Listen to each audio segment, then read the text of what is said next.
মানুষ ভাবে সে নিজের জন্য বাঁচে, আসলে সে বাঁচে অন্যের চোখে ভালো থাকার জন্য।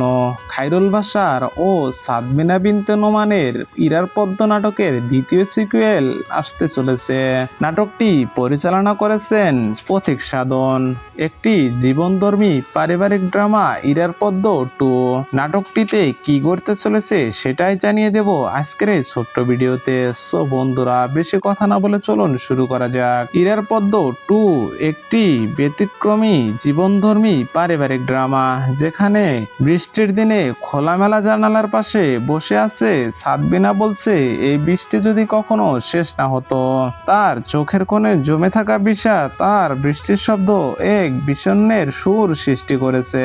খায়রুল বাশার তাকে সান্ত্বনা স্বরূপ বলেছিলেন যে প্রতিটা সম্পর্কের বা ঘটনার নির্দিষ্ট কিছু সময় থাকে, সবকিছু যেমন শুরু আছে তেমনি শেষও আছে, এটাই প্রকৃতির নিয়ম।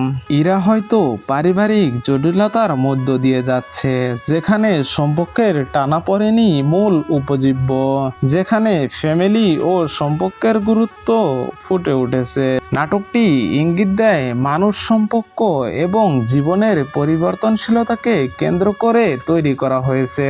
এতে আবেগ এবং বাস্তবতার এক দারুণ সংমিশ্রণ থাকবে বলে আশা করা যায়। নাটকটি জি সিরিজ বাংলা নাটক ইউটিউব চ্যানেলে আপলোড করা হবে, কিন্তু নাটকটি কবে আসবে এখনো অফিসিয়ালি ঘোষণা করা হয়নি। তবে নাটকটি খুব শীঘ্রই ইউটিউবে আপলোড করা হবে।